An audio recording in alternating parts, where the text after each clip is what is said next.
오늘 읽은 본문의 말씀을 가지고 오늘을 살며 견디는 자가 되자라는 제목으로 함께 말씀을 나누도록 합니다. 2022년 2월 13일 주일 예배에 오신 여러분들, 또 영상으로 예배 드리시는 모든 분들을 주님의 이름으로 환영하고 축복합니다. 여러분, 우리 주변에 확진자가 계속 발생하는 그런 소식을 들으면서 나도 모르게 몸과 마음이 움츠려 드는 것 같습니다. 그럼에도 예배를 사모해서, 현장에서, 또 영상으로 예배에 참여하신 여러분을 보시는 하나님의 마음은요, 굉장히 행복하고 기쁠 것이라고 생각합니다. 우리 하나님의 마음에 더 큰 행복을 드릴 수 있는 것은 참석하는 것을 그치는 것이 아니라 예배에 집중하는 것입니다. 오늘 우리는 천국으로 운행하는 크루즈와 같은 편안한 예배 자리에 참석을 했지만, 그럼에도 불구하고 조금도 흐트러지지 않는 참된 예배자가 되기를 주님의 이름으로 축복합니다. 오늘은 마가복음 57번째입니다. 예수님은 성전에 그 화려함에 놀라 있는 제자들을 향해서 성전 파괴를 예언하셨죠. 어떤 예언입니까? 돌 하나도 돌 위에 남지 않는 완벽한 성전의 파괴를 우리 주님께서 예언을 하셨습니다. 그렇게 성전 파괴를 예언하신 예수님께서 감람산으로 장소를 옮기게 됩니다. 여러분, 감람산은요, 예루살렘 성전으로 봤을 때 동남쪽에 위치한 기드론 시냇가를 건너면 있는 약 해발 800m의 그런 높은 산입니다. 그리고 그 산은요, 메시아와 아주 밀접한 관련이 있는 산이기도 합니다. 구약의 스가랴를 보게 되어지면 우리 스가랴 선지자가요, 그 메시아의 통치를 예언하면서 여호와의 발이 예루살렘 앞 곧 동쪽 감람산에 설 것이라고 예언을 하고 있습니다. 그리고 감람산은요, 예수님의 공생의 절정이라고 할 수 있는 십자가 사역을 감당하기 위한 첫 발걸음을 시작하신 곳이 바로 감람산입니다. 그리고 다 아는 것처럼 예수님이 십자가에 죽으시고 나서 부활하신 후에 승천하신 곳 또한 감람산입니다. 오늘 그 감람산에 예수님께서 앉으셨다는 것은 그래서 아주 중요한 의미를 가지고 있습니다. 그리고 성경에서 앉으셨다라는 이 단어는요, 무엇인가를 가르치기 위해 쓰는 그런 단어입니다. 그래서 지금 예수님께서 성전이 마주 보이는 그 감람산에 앉아 계셨다라는 것은 오늘 무엇인가 중요한 것을 가르치겠다라는 것을 우리에게 암묵적으로 제시를 하고 있는 것이죠. 그런 예수님의 마음을 알았을까요? 예수님과 함께 사역을 감당했던 제자들이 베드로와 야고보와 요한과 안드레 4명의 제자들이 예수님께 와서 조용히 질문을 하죠. 우리 4절을 같이 읽겠습니다. 우리에게 이르소서 어느 때에 이런 일이 있겠사오며 이 모든 일이 이루어지려 할 때에 무슨 징조가 있사오리이까. 아멘. 여러분, 제자들을 포함해서 당시 많은 백성들은요, 그 성전은 하나님이 임재하실 곳이라고 생각한다고 말씀을 드렸죠. 그런데 그 성전이 완전히 무너질 거라고 하는 그 예수님의 폭탄 선언에 충격을 받은 제자들은 감람산으로 예수님의 자리를 옮기자마자 예수님이 말씀하셨던 그 성전의 파괴가 언제 일어날 것이고 또 그런 일들이 일어날 때 어떠한 징조가 있을 것인지에 대해서 묻게 된 것이죠. 여러분, 질문하는 사람의 입장에서 볼 때는 몇 년, 몇 월, 몇 시에 그러한 일들이 벌어질 거야 라고 이야기하면 너무 속이 시원할 텐데 예수님은요, 그렇게 하지 않았죠. 때와 장소를 묻는 제자들에게 정확한 시기보다는 어떻게 할지에 대해서 말씀을 하고 있어요. 오늘 그 말씀을 크게 4가지로 저희가 살펴보길 원하는데 하나씩 살펴보겠습니다. 우리 5절입니다. 읽겠습니다. 예수께서 이르시되 너희가 사람의 미혹을 받지 않도록 주의하라. 아멘. 제자들의 질문에 가장 먼저 하신 말씀은요, 사람들의 미혹에 넘어가지 않도록 주의하라라는 그런 말씀입니다. 여러분, 여기 나오는 미혹이라는 이 단어는요, 지식과 분별력이 부족한 사람을요, 매우 적극적이고 집요하게 속여서 길을 잃게 하고 방황하게 해서 결국에는 멸망하게 만드는 것을 의미합니다. 여러분, 주의하라라는 이 단어는요, 문법상으로 보면 한 번 일어나는 것이 아니라 동작의 반복이나 계속을 나타내는 동사의 현재형이라는 것입니다. 따라서 미혹을 받지 않게 주의하라고 하시는 예수님의 말씀은요, 사람들이 너희를 잘못된 길로 가게 하기 위해서 끊임없이 미혹하고 유혹할 것인데, 너희들은 속지 않도록 계속해서 노력해야 한다라는 것입니다. 그렇다면 그들이 어떻게 우리를 미혹한다는 거예요? 6절을 읽겠습니다. 많은 사람이 내 이름으로 와서 이르되 내가 그라하여 많은 사람을 미혹하리라. 여러분, 무엇을 주의하라는 거예요? 마가복음에는 그 대상이 정확하게 나와 있지 않지만 같은 내용을 기록한 누가복음을 보게 되어지면 바로 그리스도라고 이야기합니다. 많은 사람들이 자신을 그리스도라고 이야기하면서 사람들을 미혹한다는 이야기입니다. 실제로 AD 70년 예루살렘 성전이 파괴되기 전후로 해서 약 30여 명의 거짓 메시아가 나타났다고 이야기합니다. 여러분, 성경에도 그러한 사실을 기록하고 있어요. 사도행전을 보게 되어지면 5장 36절과 37절에서는 드다라는, 그리고 갈릴리의 유다라는 사람을 이야기하고 있고, 사도행전 21장 38절을 보면 애굽인이라고 하는, 그렇게 불리는 자를 그렇게 성경은 이야기하고 있습니다. 사도행전에서만 무려 3명의 가짜 메시아를 언급하고 있습니다. 이러한 일들은 신약에서만 일어난 것이 아니라 구약에서도 동일하게 일어나고 있었어요. 우리가 지금 새벽마다 어떤 성경을 보고 있죠? 네. 예레미야 선지 말씀을 보고 있는데 우리 14장 14절을 보겠습니다. 앞으로 볼 건데요. 읽겠습니다. 여호와께서 내게 이르시되 선지자들이 내 이름으로 거짓 예언을 하도다. 나는 그들을 보내지 아니하였고 그들에게 명령하거나 이르지 아니하였거늘 그들이 거짓 계시와 점술과 헛된 것과 자기 마음의 거짓으로 너희에게 예언하는도다. 아멘. 여러분, 하나님이 보내지도 않고 명령하지도 않는데 거짓 선지자들이 하나님의 이름으로 거짓 계시와 점술과 헛된 것과 그리고 자기 마음에서 꾸며낸 거짓을 이야기한다라는 말씀입니다. 여러분, 우리가 사는 세상도 크게 다르지 않습니다. 우리 주변에 우리를 유혹하여 넘어뜨리려고 하는 이단의 세력들이 참으로 많이 있습니다.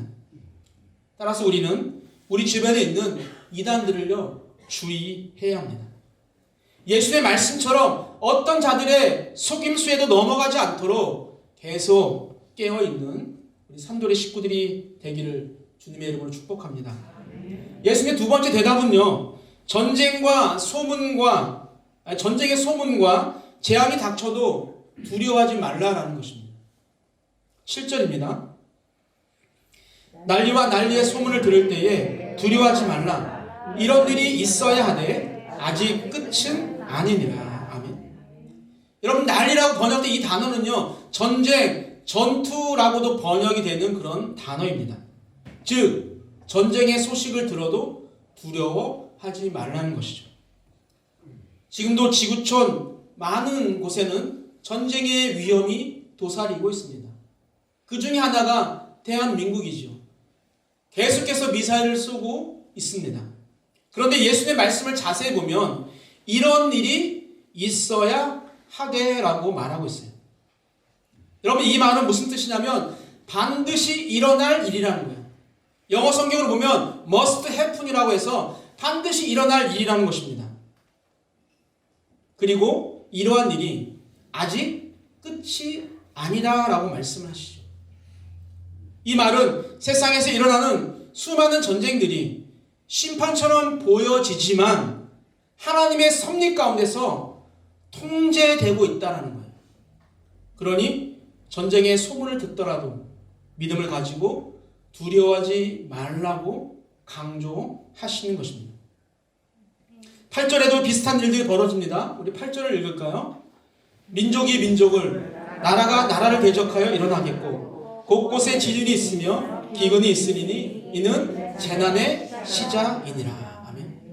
여러분 7절에서 난리와 난리가 끝이 아닌 것처럼 전쟁이 일어나고 지진과 기근이 있을 것이지만 이 또한 재난의 시작이라고 하시면서 두려워하지 말라는 거예요. 여러분 여기서 나오는 이 재난이란 단어는요, 해산을 앞둔 여인에게 찾아오는 산통을 의미합니다. 그리고 구약에서 이 산통이란 단어는요, 일상적으로 겪는 아주 혹독한 그런 고통과 또 구원에 이르기 전에 주님의 백성이 반드시 겪는 환난을 이야기할 때 쓰였던 단어입니다. 그리고 우리 아이를 낳으신 우리 어머니는 잘 아시겠지만 산통은 한 번만 오는 것이 아니라 아기가 태어날 때까지 수십 번 주기적으로 반복되는 것처럼 전쟁과 기근과 또한 지진 같은 것은 예수님이 다시 이 땅에 오실 때까지 어떻게 수없이 반복된다라고 하는 비유의 말씀입니다. 여러분 마가복음에서는요, 지진과 기근만 기록하고 있지만 누가복음을 보게 되어지면 지진과 기근 외에 전염병을 이야기하고 있습니다. 지금 우리가 겪고 있는 코로나라는 이 전염병 또한 재난의 시작 중 하나라는 것이죠. 이 말은 코로나 전염병 때문에 절대로 세상에 종말이 찾아오지 않는다는 거예요. 즉 코로나 때문에 지구가 멸망하지 않는다라는 말씀입니다. 예수님도 분명히 그때는 하늘 아버지만 알고 계시다라고 말씀을 하셨고 이 땅에 복음이 다 전파되는 그 날이 비로소 세상의 종말이라고 말씀을 하셨습니다. 세상에 전쟁의 소문과 각종 재앙이 하나님의 통제 가운데 있으며 그것이 끝이 아니니 두려워하지 말라라고 하는 오늘 예수님의 말씀처럼 우리의 삶 앞에 닥쳐오는 수없이 많은 고난과 고통, 어려운 일에도 우리는 어떻게 두려워하지 말고 담대하게 살아가야 합니다. 예수님의 세 번째 대답은요, 공회에 넘겨지거나 회당에 매질을 당하고 임금들 앞에 서게 되었을 때 걱정하지 말라는 거예요. 어떤 핍박 중에도 걱정하지 말라는 것입니다. 그리고 걱정하지 않아도 되는 이유에 대해서 우리 주님께서 이렇게 말씀하세요. 우리 9절과 11절을 읽겠습니다. 너희는 스스로 조심하라. 사람들이 너희를 공회에 넘겨주겠고 너희를 회당에서 매질하겠으며 나로 말미암아 너희가 권력자들과 임금들 앞에 서리니 이는 그들에게 증거가 되려 함이라. 사람들이 너희를 끌어다가 넘겨줄 때에 무슨 말을 할까 미리 염려하지 말고 무엇이든지 그때에 너희에게 주시는 그 말을 하라. 말하는 이는 너희가 아니요 성령이시니라. 아멘. 여러분 우리가 공회에 넘겨지고 회당에서 매질을 당하고 또 예수님으로 말미암아서 권력자들 앞에 임금들 앞에 서서 재판을 받게 되어도 걱정하지 않아도 되는 이유는 그것이 어떻다는 거예요? 핍박하는 자들, 그들에게 우리가 하나님의 말씀을 증언하는 자로 서는 것이기 때문입니다. 무슨 말씀인가 하면 어떠한 핍박 중에도 우리 하나님은요, 여러분을, 나를, 저를 어떻게 하나님의 놀라운 증인으로 사용하신다는 거예요. 걱정하지 말아야 할 두 번째 이유는요, 우리가 체포되어서 끌려가서 재판장의 그 앞에 서게 될 때도 무슨 말을 해야 하는지 그때그때 성령님께서 우리에게 주시는 그 말을 하기만 하면 되기 때문입니다. 혹시 여러분 재판을 받아보신 적 있습니까? 혹시 재판장에서 뭐 피고나 해서 이렇게 써보신 적 있어요? 여러분 재판장에서는요 가장 중요한 것이요 자신을 어떻게 변호하느냐가 가장 중요합니다. 왜냐하면 그 말에 따라서 죄가 유가 되기도 하고 무가 되기도 하기 때문입니다.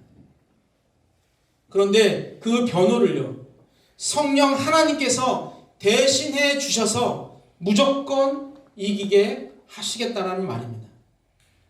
어떤 심판이 와도 승리가 보장되는 것이니까 걱정하지 말라라고 오늘 우리에게 말씀하는 거예요. 여러분 우리의 어떤 상황도 선한 것으로 인도하시는 그 우리가 성령을 의지하고 어떠한 심판 중에도 대신 변호해 주시는 그 성령 하나님을 믿고 걱정이 아닌 근심이 아닌 두려움이 아닌 평안한 마음으로 살아가시기를 주님의 이름으로 축복합니다. 예수님의 마지막 말씀은요 내 이름으로 미움을 받더라도 끝까지 견뎌라입니다. 우리 12절을 같이 읽겠습니다. 형제가 형제를 아버지가 자식을 죽는 데 내주며 자식들이 부모를 대적하여 죽게 하리라. 아멘. 어떻게 형제가 형제를 아버지가 자식을 죽게 내어주고 또한 자식들이 부모를 대적하여 죽게 할 수 있을까라는 생각을 우리는 할 수가 있습니다. 그러나 이러한 일들은요 이미 구약에서도 말씀하고 있어요. 우리 미가서 7장 6절입니다. 읽겠습니다.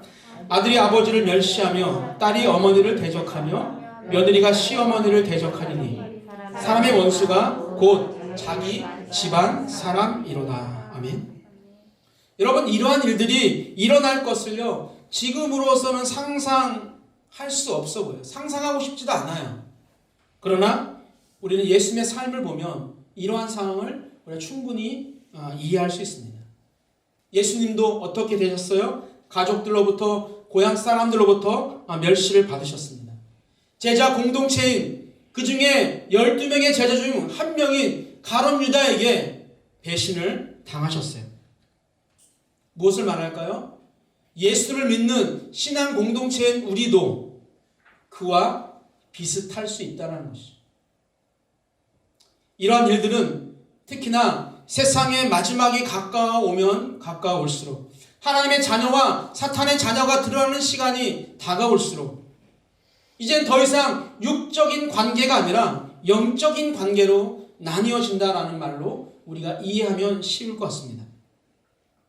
그러나 이러한 때에도 우리가 정말로 반드시 정신을 차려야 하는 것은 그렇게 예수를 믿는다는 이유만으로 육신의 형제와 부모와 심지어 자식으로부터 우리가 미움을 받겠지만 끝까지 신앙을 포기하지 않고 견디면 어떻게 되는 거예요? 구원받는다는 사실입니다.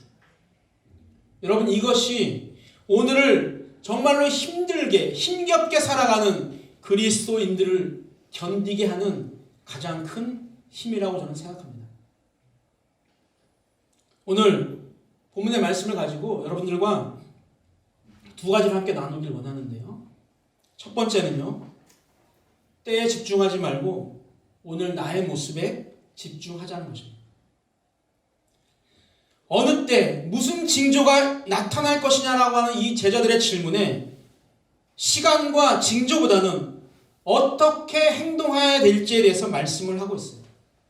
저는 이 본문 말씀을 계속 묵상하면서 무엇을 여러분들과 나눌까 계속 고민하면서 지난 주간에 남궁영 목사님 오셔서 하셨던 말씀이 떠올랐어요.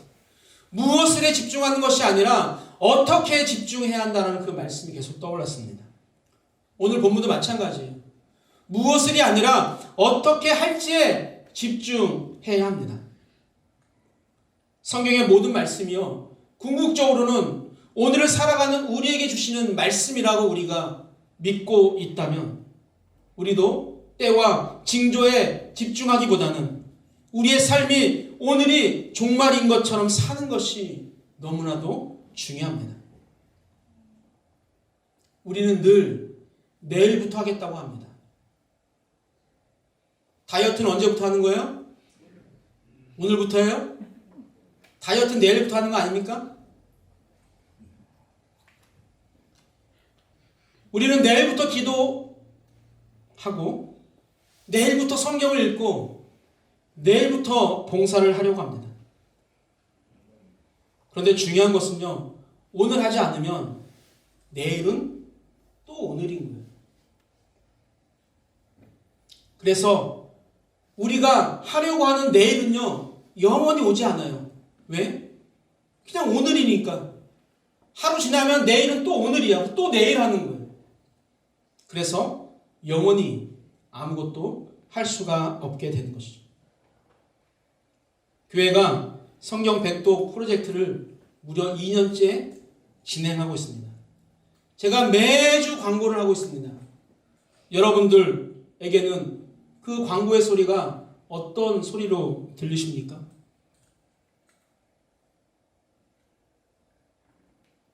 내일부터 성경을 읽어야지라고 다짐하지 마시고 오늘부터 읽어야지로 다짐해야 합니다.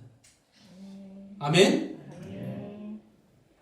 내일부터 말씀을 들어야지가 아니라 오늘부터 말씀을 들어야지라고 우리가 다짐을 해야 합니다. 내일부터 사랑해야지가 아니라 오늘부터 내가 사랑해야지라고 다짐을 해야 합니다. 다음 주부터 열심히 내가 예배를 참석해야지가 아니라 오늘 최선을 다해서 우리가 예배를 드려야 합니다. 우리에게 내일이 있는지 없는지는 누가 알아요? 우리는 몰라요. 오직 하나님만이 알고 있기 때문입니다. 여러분이 간절히 원하는 내일은요, 영원히 오지 않을 수 있어요. 그래서 오늘이 마지막인 것처럼 살아가야 합니다.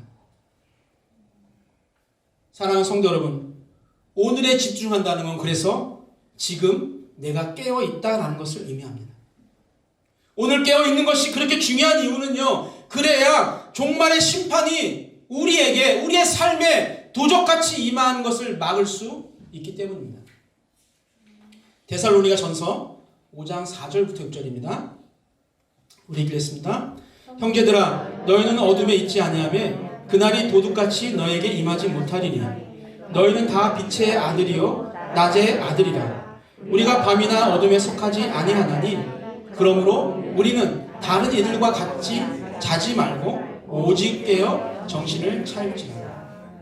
우리 산돌의 모든 성도들이 깨어있는 자가 되기를 주님의 이름으로 축복합니다. 두 번째요, 여러분과 나누고 싶은 것은요, 환난의 시대를 살아가는 우리들의 태도가 견딤이어야 한다는 거예요. 우리 13절을 다시 한번 읽어보겠습니다. 또 너희가 내 이름으로 말미암아 모든 사람에게 미움을 받을 것이나 끝까지 견디는 자는 구원을 받으리라. 아멘. 우리가 끝까지 견뎌야 하는, 견딤의 태도를 가지고 가야 하는 이유가 무엇이에요? 그 이유는 바로 끝까지 견디는 자가 구원을 받기 때문입니다. 이것이 우리에게 어쩌면 축복의 말씀일 수 있어요. 여러분, 성경은 분명히 구원이라는 것을요, 승리하는 자가 아닌 견디는 자에게 주어진다라고 말하고 있습니다. 그렇다면 견딘다라는 것은 과연 무슨 말일까요? 여러분, 화면을 보면 나오겠죠? 견딘다라는 이 단어는요, 뭐뭐 아래라는 이 단어와 계속 거주하다, 남아있다라는 단어가 합해진 그런 합성어입니다. 그래서 견딘다라는 이 뜻은요, 뭐뭐 아래서 계속해서 남아있다라는 말이에요. 그리고 이것을 우리 신앙인에게는 어떻게 적용할 수 있냐면, 어떠한 고난과 핍박에도 굴하지 않고 본질인 복음 아래에 계속적으로 남아있는 것을 말합니다. 초기 교회가 핍박의 때 붙잡고 견뎌야 하는 것은요, 세상의 어떠한 물질과 권력이 아니라 바로 복음이었습니다. 여러분, 복음은요, 제자들이 전해야 하는 것일 뿐만 아니라 그들이 목숨을, 구원을 위해서 끝까지 붙잡아야 하는 본질이었다는 거예요. 여러분, 세상은 승리해야 한다고 이야기합니다. 승리해야만 원하는 것을 얻을 수 있다고 이야기합니다. 그것이 세상의 방식입니다. 강한 자, 이긴 자가 얻을 수 있는 방식입니다. 그러나 구원은 꼭 이기지 않아도 됩니다. 견디기 힘든 시련이나 그 박해의 상황에서도 그 자리를 이탈하지 않고 복음을 붙잡고 그 자리를 지키는 것입니다. 그러나 그 자리를 지키는 것은 쉽지가 않습니다. 매우 힘이 들어요. 극한 고통이 따를 수 있고 또 다른 사람들로부터 멸시와 천대와 조롱을 받기도 합니다. 내가 가장 사랑하는 가족으로부터 그러한 일들을 당할 수도 있습니다. 코로나 확진자가 급증하는 지난 한 주간에 참 많은 생각을 했습니다. 물론 중증으로 가는 확률이 적고 덜 위험하다고 하지만 10만, 20만까지 갈 수 있다라고 하는 그 뉴스를 듣고 심적으로 불안해하실 성도님들을 생각하면서 예전과 같이 최소한의 인원만 예배에 참석하게 하고 영상으로 예배를 드리는 것은 어떨까라는 생각을 해보았어요. 그리고 지난 주간에 아무도 없는 본당에서 기도를 좀 해보았습니다. 그러나 주신 마음은요, 그 예배를 목사가 정하는 것이 아니라 성도들에 의해서 선택되어야 한다는 것입니다. 현장 예배를 너무나 사모해서 오시는 분들이 있기 때문입니다. 우리나라에 코로나가 전파되기 시작하면서 수많은 매체를 통해서 교회는요, 이상하게 적폐 세력이 되었습니다. 예배가 통제되어지고 오고 싶어도 올 수 없는 그런 상황들도 있었습니다. 세상이 교회를 바라보는 그 시선이 너무너무 따가웠습니다. 이번 일로 약 30%의 교회가 사라지고 수많은 성도가 교회를 떠났다는 통계가 계속적으로 나오고 있습니다.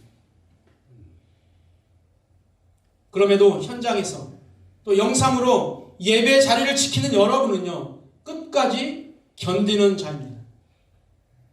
여러분의 모습을 보시고 하나님께서 박수를 치시며 또 환호하며 응원하고 계실 것이 분명합니다.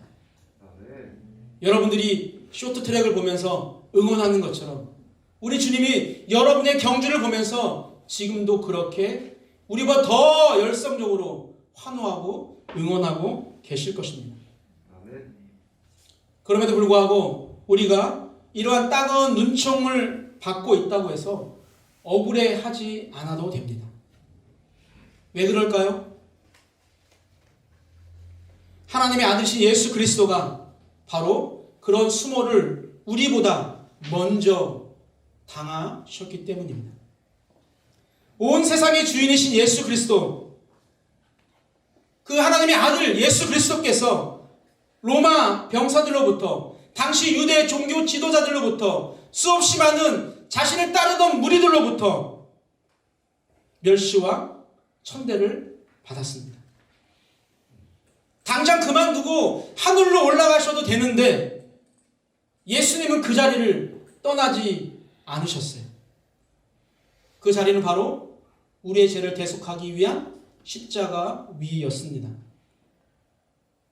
그렇게 우리를 위해서 자리를 지키셨기 때문에 우리 하나님께로부터 이러한 영광을 우리 예수님께서 받게 됩니다. 우리 빌립보서 2장 9절부터 11절입니다. 읽겠습니다. 이러므로 하나님이 그를 지극히 높여 모든 이름 위에 뛰어난 이름을 주사 하늘에 있는 자들과 땅에 있는 자들과 땅 아래에 있는 자들로 모든 무릎을 예수의 이름에 꿇게 하시고 모든 입으로 예수 그리스도를 주라 시인하여 하나님 아버지께 영광을 돌리게 하셨느니라. 아멘. 여러분, 우리도 예수님처럼 우리에게 맡겨진 그 자리를 지킬 때 영원한 생명을 선물로 반드시 받게 될 것입니다. 우리 찬양팀, 영상팀, 그리고 우리 반주자, 그리고 예배원들 그 자리를 반드시 지키시기를 축복합니다. 여러분, 어떤 인간적인 생각 때문에 우리 예배 자리를 이탈해서는 안 돼요. 어떠한 인간적인 생각 때문에 여러분에게 맡겨진 그 사명의 자리를 우리가 벗어나면 절대로 안 됩니다.